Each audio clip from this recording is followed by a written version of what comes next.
আসসালামু আলাইকুম গাইস। আশা করি সবাই ভালো আছেন। আলহামদুলিল্লাহ আমরাও ভালো আছি। এই তো আয়ান বাবা আর আমি পিছনে বসে আছি। আয়ান বাবা আমার সাথে একটু রাগ করেছে। তো যাই হোক, আয়ান বাবাকে আমি হাসানোর চেষ্টা করছিলাম। তো আয়ান বাবা অবশেষে হেসেই ফেললো। তো যাই হোক, আজকে আমরা যাচ্ছি দুপুরে লাঞ্চ করার জন্য কাচ্চিবাইতে। আসলে অনেক দিন ধরেই আরিয়ানের আব্বু বলছিল কাচ্চি খেতে ইচ্ছে করে। তো আরিয়ানও বলছিল কাচ্চি খাবে, আর আমারও কিন্তু কাচ্চিটা খুবই পছন্দ, কাচ্চি বাইয়ের কাচ্চিটা। তো আমরা যাচ্ছিলাম, তো মোহাম্মদপুর এসে দেখি এত জ্যাম, কি বলবো। আসলে প্রায় তখন বাজে 4টা বা 3:30।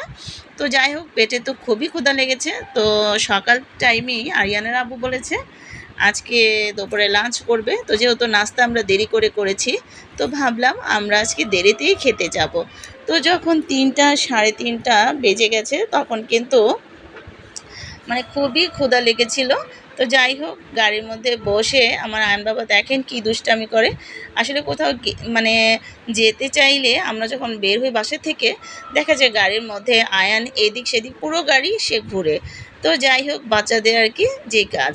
তো আমরা কিন্তু অবশেষে চলে আসলাম ধানমন্ডি কাচ্চিবাইতে।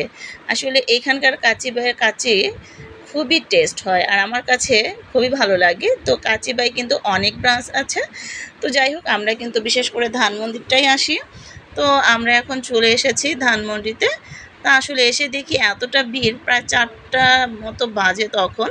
প্রচুর ভিড় আর অনেক মানুষ। তো আমরা একটু বসে ওয়েট করছিলাম। ভাইয়ারা বলছিল আপু আপনারা একটু ওয়েট করেন, যখন সিট খালি হবে তখন তারা বলবে। তো যাই হোক, আমরা কিন্তু বসে আছি, ওয়েট করছি। আর আয়ান তো বারবার বলছে আম্মু খুব ক্ষুধা লেগেছে।